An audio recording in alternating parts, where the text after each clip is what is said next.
David Brower was an American environmentalist distinguished for his radicalism and passion for nature.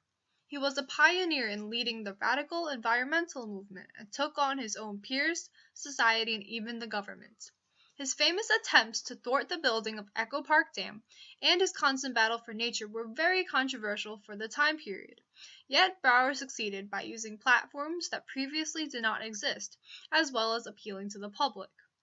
In order to achieve everything Brower did, he sacrificed friendships, family, and his image to ensure the safety and protection of the Earth. Born July 12, 1912 in Berkeley, California, Brower spent his childhood exploring forests and climbing mountains. Inspired by John Muir, one of the first advocates of the protection of the wilderness, Brower grew up loving nature. At the age of 21, he joined the Sierra Club, which at the time was still a mountaineering club created by John Muir. By 1952, Brower was an executive director of the Sierra Club and used his position to further his goals in helping to protect the environment. I think John Muir also gave his whole life to understanding nature and in the Sierras, and he also, I think his wife was very patient with him. He was always going off into the mountains, and I think they were very similar.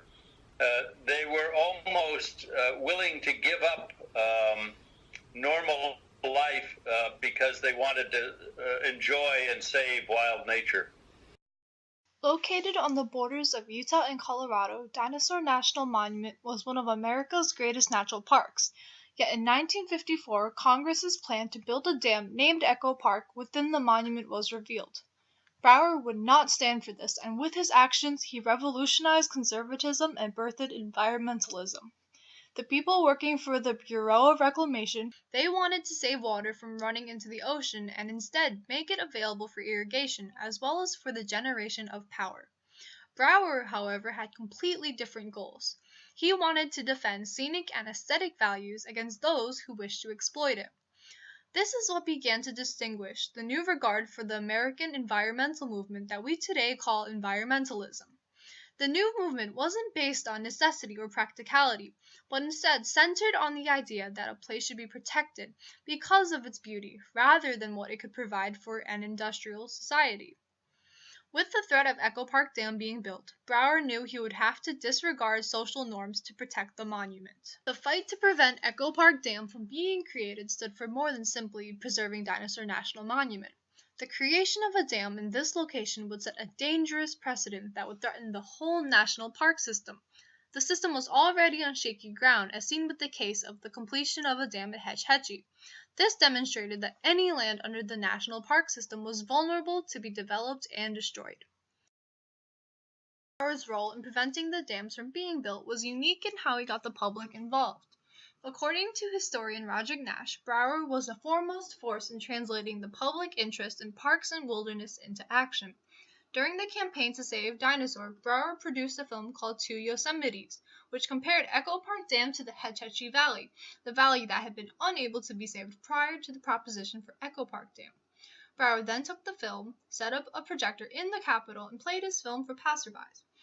Also, he handed out free copies of a newly published book, This is Dinosaur, which informed the public about the beauty of the park they were trying to save and included many pictures of the spectacular view. I think one of the things that Brower really realized is the power of images, right? The power of images of nature. He publishes a series of these, what he calls battle books, right? He starts using the Sierra Club press as a way to kind of publicize kind of what's being lost. Due to Brower and his self-proclaimed battle books, the previously unknown Dinosaur National Monument became a nationally known symbol of wilderness and beauty that the national park system provided. In fact, the park had 71,000 visitors in 1994, 3 times as much as the prior year. Brower was one of the first to use the media to promote their campaign. One of his most famous uses of the media lies in his fight to protect Grand Canyon. His advertisement titled "Grand Canyon National Monument is hereby abolished" was key in protecting the canyon, and in addition to making it easily comprehended by the common citizen, he also made it simple for the reader to take action in preventing the Grand Canyon from being flooded. This was one of the first instances in which ordinary citizens were able to express their desires directly to law. Under his command, the club's membership went from 7,000 to 70,000. At the time Brower was with the club, he was able to transform a mountaineering club to one focused on protecting the environment. His actions were what allowed the Sierra Club to grow into the large organization responsible for the majority of wilderness protected today. Politicians lobbied the Internal Revenue Service to begin taxing Sierra Club, which used to be a tax-exempt organization. Brower spoke out against this as well, calling out the IRS for punishing the Sierra Club for doing what he believed was right. These were dams that were proposed by an administrative bureau, and we think that this was an attempt to coerce into silence one of the organizations, in this case us, who was trying to fill in what government bureaus were already prevented from filling in. The Bureau of Reclamation silenced them. However, Bruce Hamilton, a conservation director of the Sierra Club, said, "I think losing the club's tax-exempt status was the greatest gift Brower could give to the Sierra Club. No longer hampered by concerns about being too political, the club ventured where other charitable environmental groups feared to tread, growing a formidable lobbying presence in Washington, D.C. and the state capitals, and creating a political action committee to get involved in local, state, and federal elections." Brower eventually went on to leave the Sierra Club after his views conflicted too much with those currently in the club. He left and formed Friends of the Earth, which focused more on what Brower believed in. David Brower, why did you finally decide to give up the fight? I haven't given up the fight, but I've moved out of the Sierra Club, not out as a member, but into another sphere of activity that I hope will augment what the Sierra Club is doing and will carry on things that the Sierra Club is not willing or able yet to do. It's an organization that we don't have the name of yet.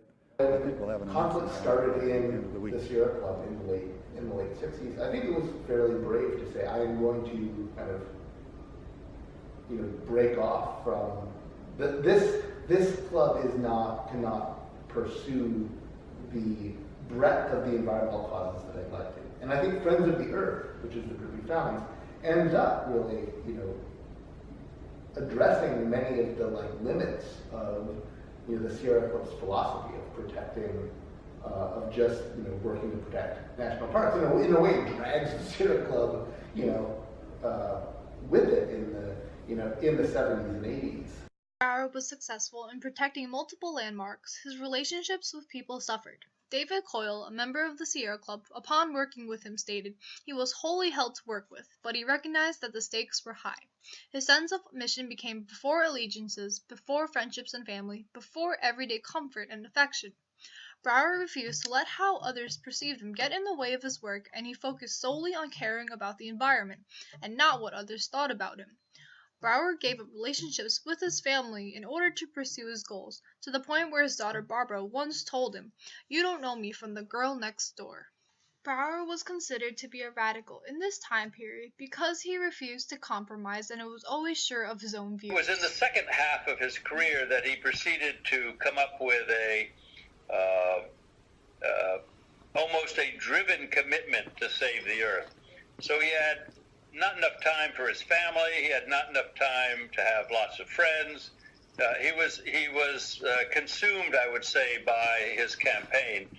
And he would go from one campaign issue to the next. So he was never quiet. I think he was a man who was always on the go, and he gave that impression whenever you saw him. The new president nearly here, there are a multitude of fears regarding the state of our future environment. As Mr. Trump has already voiced his intentions to eliminate the EPA's Clean Power Plan, back out of the Paris Climate Agreement, and altogether dismantle the EPA, individuals like Brower must be remembered and recognized for what he had taken a stand for. Nothing can stand in your way if you are passionate and driven enough to see your cause through. The environment and its pristine beauty should not and cannot be tarnished for the future of humanity.